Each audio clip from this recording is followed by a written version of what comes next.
Welcome to the Strategic Leader podcast with me, Gemma Bullivant, and my co-host, Fiona Craig. This podcast is for HR professionals and people-focused leaders from any function who want to think, act, and feel naturally more strategic. Enjoy the show.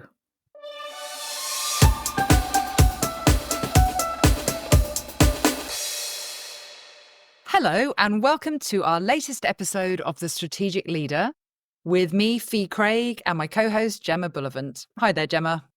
Hi there, Fee. Today, we are going to be talking about decision-making as a team. There's lots of material here. I can tell by the smile on your face you might be needing this sometime soon. We've talked about things that can sometimes get in the way of good decision-making as an individual. We covered quite a few of those indirectly in series 2. We talked about perfectionism in episode 7 of series 2. We talked about procrastination in episode 5. And we even talked about avoiding conflict in episode 3. But this is about when you've got a group of people who need to make a decision together, right? This is a group decision, which is a slightly different beast. So before we launch right into that, let me just pause and ask you, Gem, how have you shown up as a strategic leader in the last couple of weeks? Well, I am so looking forward to this conversation about decision making because my strategic activities this week have been centered around some group work, a team that has formed really quickly. So our last episode, Rapid Teaming, was very, very helpful for that. And I'm working with a group of senior leaders in a big organization, and we're tasked with redesigning a range of different bonus schemes in that organization. So, a highly technical topic, lots of people with lots of needs, and those needs don't necessarily align in their own particular area, but somehow we've got to pull it all together in something that is as simple to understand and to administer as possible. And I am already anticipating a few challenges in how we end up making some decisions and what we need in this project, because we've got lots of different agendas, lots of different needs, and it is, I think, going to be quite tricky to get to a single outcome. So that's my strategic project, if you like, that has lots of component parts. And so I'm looking forward to diving into this topic of decision making as a group, to see if it helps me with that particular challenge on my plate. Well, let's see, shall we? Let's come back to you at the end and see whether you've got any key takeaways that are going to be useful. But I mean, you recognize, as I'm sure most people listening recognize, that making a decision as a group is not always an easy thing. I mean, even just thinking of your friends, where are we going to go for dinner on so-and-so's birthday, or if we're planning a holiday together, where are we going to go? These decisions, even the fun decisions, can be really hard. But let's start with a fundamental kind of principle, I think, around decision making. And that is that the most important factor in successful decision making within some kind of team environment is that every member of the team is clear about how a particular decision will be made before we even get to what is the outcome of that decision. So, for example, who is making that decision? Is this something we're all involved in? Or is this something we need to input something into and someone else is going to decide? Or is this actually a decision for somebody else to make? It's not a decision for us. It's somebody else is going to decide. Who's going to be involved in that? When are we going to make the decision? We can all come to, certainly I think we've all been in meetings, team meetings, where we're sort of talking about an issue, but we don't really know how we're going to make the decision on that issue.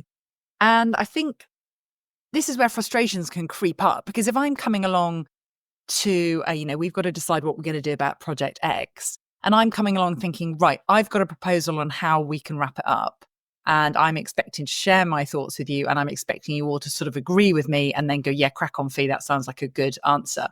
And you might be coming along thinking exactly the same, that you've got the solution and we've just got to give you the thumbs up. Someone else might be coming along going, well, it's not my decision. I don't want to give it any pre-thought. I haven't thought about it. I haven't got all the data. It doesn't matter. I'm not involved. And then we turn to them and say, what's your view? And they're not prepared or they haven't thought about it. That can be frustrating. Equally, I may assume that I'm going to be part of a decision-making team. And if I find that I've been left out of a group of people making a decision, or just some boss has made that decision by themselves, that can Mhm. also be really frustrating. So just the idea about how are we going to make this decision and agree what that is before Mm. we get to the content of the decision. It's almost like two parts to a decision. And I think we tend to neglect the first one, whereas we really need to think about that first one. How is this decision going to be made? Yes, and when we've got a group of people, it's really important, isn't it, to almost understand that in its component parts, in the sense that if you're on your own and you're the one making a decision, you're sort of doing everything. But if you've Mhm. got a group of people, you need to have some processes and some roles and accountabilities for those, in terms of how those decisions are going to be made as a group. And that's actually making me think of one tick in the box that I can think about in terms of this particular project, which is that quite early on we established a RACI, Ah, the RACI model. It was only a matter of time before that one came up. I our struggle with old the RACI friend. model. Help me with this one. I struggle with RACI. I like it as a principle. I get responsible and accountable muddled up. So talk us Ah, RACI. Either of you haven't heard it, or like me, you get two rather critical components muddled up with each other. yes, and I know what you mean. So the model is RACI.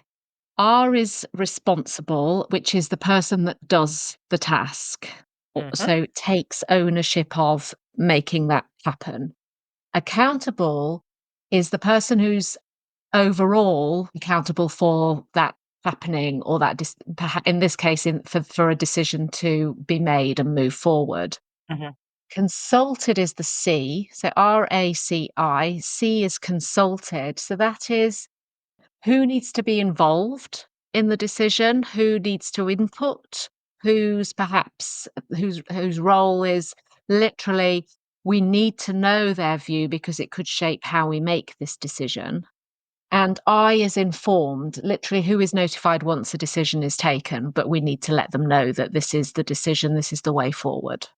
So let's take a very straightforward decision then. We are deciding where we're going to go for our team Christmas lunch.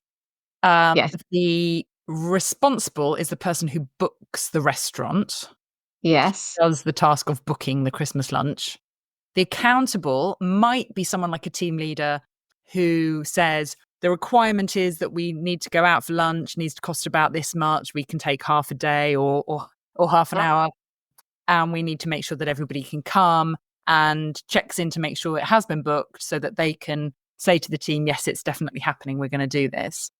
The consulted, so I might consult with somebody to say, what's our budget on this? I might consult with someone to say, where are the really great restaurants around here? And informed might be other team leaders to say, just to let you guys know, we're going to be out of the office on this day because we're going on our team lunch. Yep, Would that be a absolutely. reasonable use of RACI? Perhaps a That's very a very light-hearted. reasonable use of RACI, and obviously you can see there might be one or two little nuances to that, but effectively that is the idea. To your earlier point, you are clarifying a decision-making process whereby each individual knows what their part is in that decision-making approach. Yes. Yes. Yes. And I think that's key, isn't it? Each individual knows what their role is. So if you're a consultant, I seek you out because you've probably got some wisdom that I want, but I'm not asking your permission. I'm not seeking sign off from you. I'm just seeking some wisdom and some data and some information from you. Mhm. So it's important thing to understand. So RACI is a really useful starting point when we think about decisions. So we've talked about expectations around how the decision is going to be made. What about actually making the decision? I mean, there is an expression which is around consensus decision making. Is there some sort of assumption that that's the default way that we make decisions in many organizations, and that that's universally a good way of making decisions, would you say? I think there's two very important questions in there. The first is around the assumption that that's the way we would do it. And I think the answer wholeheartedly is yes. I think we always default to the fact that really we should all agree. And you made the point that we've talked a little bit before about conflict and conflict avoidance and always wanting to agree with everything and feeling like you can't move forward until there is agreement. So I think consensus decision making is naturally where we would all like to be. The second point as to whether it's the best way, I think maybe points to the fact that it's really hard to reach consensus. It's really, Yes. I mean, I'm thinking about this project again and thinking, with the best will in the world, I can't see there being a way of executing this project that is going to tick every box for every stakeholder that is involved. And that, to me, would be consensus in its truest sense. And that we need to find some way of positioning and agreeing to the fact that maybe we just want consensus on the chosen route, even if it doesn't fully meet all of our needs. Yeah, I think that's an important distinction, isn't it? Seeking a Mm. universal acceptance first off is both time consuming and possibly a little bit pie in the sky. And really it shouldn't happen because if we've got a group of people together, we should have some fairly diverse opinions. That's what we need for good solutions. So we should have a degree of varying approaches and varying proposals on the table because that shows that we've done a robust job of investigating what the answer could be. So, we don't necessarily want to go straight to universal agreement because that would suggest that you've just got a bunch of people in the room who all think exactly the same way. And we know that we don't really want that in organizations. But I think a more helpful way of thinking about consensus is like a practical version of consensus. We can't really seek universal agreement. Firstly, it's probably not the best way to make a decision. And secondly, it just takes flipping ages. It can take weeks or months even to reach a consensus decision. But can we get to a point where the group agrees with most parts of the proposed decision? So maybe not all, but most. Can we compromise a little? Can we let go of some things that are not crucial to the overall solution in order to get more people to buy into it? Can we accept the fact that even though this isn't maybe my preferred solution, it doesn't fundamentally compromise my values and therefore I could still get behind it even though it's not my first choice? Mm. And could we also accept the fact that this decision, the final decision, has a really good chance of being a successful one because we've all committed to it? And on that one, I just want to bring in the idea of disagree and commit, which is an expression that can be really useful in decision making. We can disagree and we can throw our ideas around and we can have a bit of toing and froing and a bit of argy-bargy.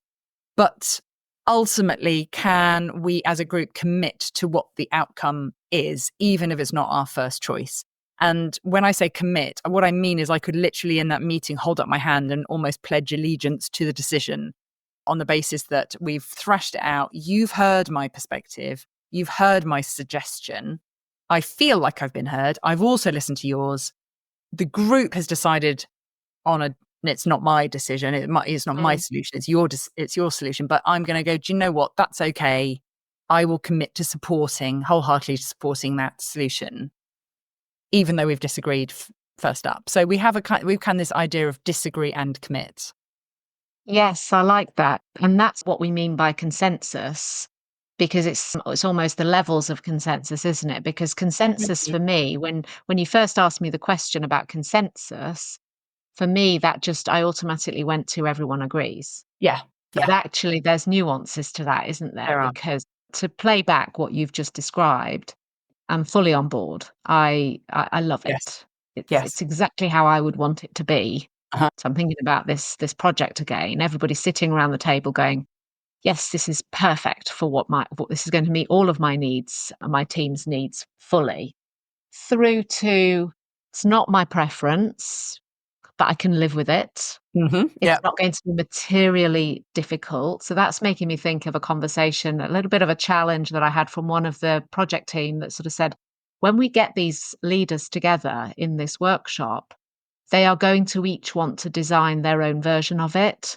It's making me think of that horror of design by committee idea of Yes. everybody wanting to co-create Yes. and not like the outcome.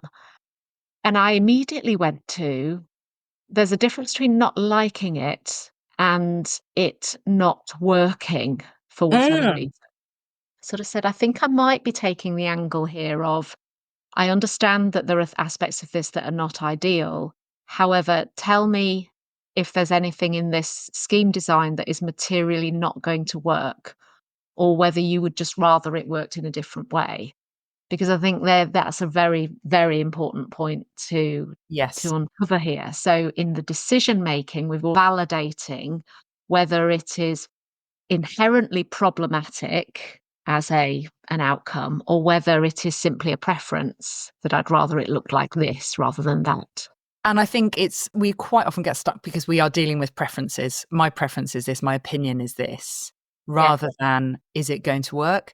And what you've just referenced there is it takes me to another kind of decision making model, which is a really valid and interesting model. And we won't go into it now because it requires a bit of explaining, but it's called consent decision making. And it comes from the kind of the world of self-organizing teams. And they have very, very conscious ways of working, which you need if you don't have clear leaders all over the place. If you organize your own decision making, you need clear processes. But one of them is consent decision making. So absolutely go and Google that because it's fascinating. But one of the core tenets of that is this safe to try? Yes or no? And that goes back to your question around will it work? I maybe don't like it. I would maybe prefer something else, but I have to acknowledge it is safe to try. It's not going to trip us up as an organization if we get this wrong. It's not something we can't undo if we get it wrong. So we get to this, is it safe to try? Yes, no. If I say yes, great. We might get a consensus of yeses around the table. If I say no, it's not safe to try because we haven't consulted with so and so, it would be, well, if we did consult with so and so and we did build their thoughts in, would it then be safe to try? Yes, it would. So you kind of work towards, is it safe to try? And that takes us away from sort of winning and losing. Sometimes in decision making, I think we get to a stage of we have to go with my idea and then we get stuck on it. It has to be my idea because I've defended it so hard Mhm. that to go with somebody else's solution feels like I've lost in some way. And it becomes me against you, where it's not that, it's us as a team against the problem that we're trying to solve or the thing we're trying to fix. So we have to stay together as a team. And I guess on that one, there's a watch out, isn't there? There's a real watch out. What happens in the room versus what happens outside the room afterwards. Mhm. So we definitely get decisions where someone's said, okay, so are we all agreed we're going to go with option A?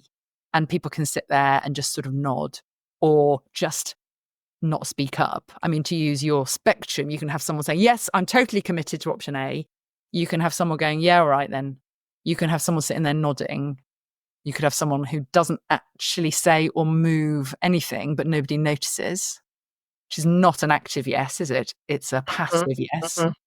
Might even be a no in disguise. And then as soon as the meeting is over, they are talking to somebody they suspect might be an ally going, I know we've decided on option A, but I really don't like it. I really don't think it's the best thing. No, I don't like it either. I really wish we hadn't decided that. Well, I mean, I might just ignore it. I'm just not going to do it. I'm just going to ignore it until such time as, Yeah. you get these back channel conversations. And so the idea of going back to the disagree and commit to kind of make sure you've got a commitment in the room is a really good tip. So almost making sure people say out loud, yes, I acknowledge we're going to go with commitment with option A and I commit to supporting it outside of this room, Mm. which feels like a really bizarre thing to make people say. But you will absolutely find out whether people are genuinely behind option A if you do that. Yes. Yes. I think you sense that, don't you? You know the mood music of Yeah. teams that you're in typically, and whether that's going to be something to potentially head off at the pass or not. So I don't think we're transparent enough with the whole question of compromise and acceptance. I think That's just, interesting. thinking about what you're saying about winning and losing, there's a very binary view on lots and lots of things. And I think sometimes we do need to acknowledge that it isn't going to work for everyone. What I'm thinking about in this example I've been sharing today is just being quite open about that with this group and saying, look, we've got some differing perspectives here. There's going to be some different needs in the room, and we may not be able to accommodate all, but let's agree that we're going to try to reach as much of a compromise as possible. But also, whatever we do agree, we stick to and we accept that there are certain compromises, and there are some compromises probably being felt by everyone in Yes. different ways. And that brings us on to the idea of hunting for the perfect solution. Mm, That, none of us want to put something out there or launch something or kind of announce something that we think might be wrong. But the thing is, we're mm. never really going to know whether the thing that we've decided is the right option. And there's a rule which I love because I think this trips me up personally. So I try and remember it. It's a quote from Colin Powell, who was a US Secretary of State. And his rule states that you need between 40 and 70% of the total information to make your decision. So 40 feels Yeah. quite low. But his point is, if you wait until you have 100% of the information you need to make the decision, you will end up taking too long. And the decision will probably be made for you because you'll be forced into some position or other. You won't get the choice, or you will have lost the benefit of moving earlier when you had Yes. information. The idea that if I make the decision with 40% of the information, this is my absolute best guess. I accept the fact that it may not be perfect, but we could iterate as we go. And I'm going to gain from having made the decision and being really clear about it, and then maybe made a few tweaks rather than sitting on something and chewing it over and sitting on it and chewing it over, trying to get it perfect. Because by the time you do launch it, as he says, you might be forced to, the circumstances will have changed and that whole amount of effort won't be relevant anymore. Or you will get it close to right, but you'll have left it a year. I mean, I remember a decision I was involved in around a kind of performance management initiative. And we took a year to make that decision. And when we launched it, it was pretty good, but it wasn't perfect. And we could have launched that after 2 months. Mm, But we kept trying to make it perfect and kept trying to make it perfect. Thereby, we had probably 10 months worth of problems and challenges and people issues that we didn't need to have had because we could have implemented that solution much, much earlier. mhm. And that's a group or a team version of some of the individual blockers that we mentioned earlier, isn't it? So It I'm is. thinking now about that perfectionism Perfectionism. Yeah. episode that you referred to earlier, where we could, as a group, all try to achieve that perfectionist outcome. So we're just basically operating like a group of individuals, and that's effectively the same kind of thing that's getting in the way. Uh, When you were talking about that 40% and then you've made your decision, my instant reaction to that was of surprise and a little bit, "Oh, that sounds doesn't sound like very much before you've made a decision." Then I was thinking, that's also what they have found a lot in research around bias, isn't it? The whole idea of first impressions, you then form a decision. Let's say, you form a decision on the person that you're interviewing, an interview candidate, yes. based on the first 5 minutes of the interview. There's almost that confirmation bias then kicks in to confirm or refute the decision you've already taken in the moment Yes. to ultimately reach the final decision. But it's really easy, isn't it, to rest with that Yes. first decision point. And I wonder if that's a version of that 40% perspective that you just shared, which is actually that's at play in an awful lot that's going on an individual level, and it plays out in Mm. decision making broadly as well. So just another thought on that 40. And to be clear, it's between 40 and 70. So, Mhm. it's not just 40. But, that's talking about 40 and 70% of the total information to make a decision. But we often have a gut feel about what the right decision is, Mhm. which is, I guess, related to the bias, but it could be just a genuine gut feel. our guts being known as the second brain, Mhm. if we pay attention to what is our gut feel on this, that is, I think, a valid source of data, which we tend to disregard. I mean, I know, well, we know, you'll know this from coaching.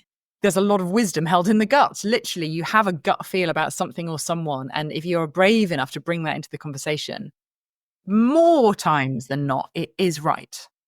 Absolutely. And regardless of whether you buy into the idea that the gut is some sort of second brain and it holds that information, or whether it is simply enabling you to access some of the unconscious thinking, those aspects of the brain, maybe the brain has noted some nuances, some mismatches, has noticed patterns from before, but hasn't had time or made the leap of bringing it into your conscious thinking. It's still actually coming from an unconscious part of your brain. I like to think of gut feel in that way because I think it enables you to just get over that whole physiology question that can sometimes get in the way, and instead reminds us that our brain carries an enormous amount of information and only a small speck of that information we are consciously aware of at any given time. But it's Mhm. not to say it isn't actually there Yes. being processed in that amazing organ of ours. So we've looked at decision making from quite a few perspectives today. We've looked at the idea that we need to have a conscious approach to how are we going to make this decision? Is everyone going to be involved, or is it a top-down decision? Or is it just kind of approving or rubber stamping what somebody is bringing to the table? How is that decision going to be made so that our expectations can be managed? And then we look at, how do you actually have that conversation? Are we seeking a consensus? Is that even practical? Or are there more pragmatic solutions to a sort of version of consensus that just gets us to, can we disagree and be heard in the sake of a diverse and robust exploration of the options, reach a solution, and then commit to that solution, even if it wasn't our first choice? Can we move past this win or lose kind of dynamic? We mentioned RACI, which is always a great place to start when we're looking at decision making, who needs to be involved. And we've talked about other ways of making decisions, which might be consent decision making. It might be checking in with our biases or checking in with our gut, which are kind of two sides of the same coin. There's lots of things to be aware of when we're making decisions as teams. But hopefully some of these ideas will shed some light on where decisions in your team might be getting stuck or how you could speed them up. Let's not forget we're in pursuit of effective team working here. Sometimes we haven't got the time to seek consensus decisions. Sometimes it's just inefficient to do so. And sometimes we genuinely need it, in which case let's agree that we genuinely need it and make enough time for it. But it's that splitting it into how do we make the decision and then what is the decision as two separate parts of this equation. Mm, yes, that's a really good summary. And just reflecting on what I might do with this particular project that I referred to earlier, is I really do think I'm going to position that levels of consensus idea fairly early on in the workshop that I'm doing with them, because I think that there's a need for a general reminder to everyone that it is going to be nigh on impossible to get to an outcome that everybody thinks is ideal for them. And Yes. so we need to actually step back and think about what's ideal for the whole team instead. Yes. Yes, absolutely. That's it. Well, I'm glad you've got something useful out of this. So that's our challenge to you listening. Where can you apply some of the things you've heard today to your work in the days and the weeks ahead? We hope it's been really useful. Thank you so much for listening. Thank you, Jem. Thanks, Fee. And we look forward to talking to you next time. Bye-bye. Bye.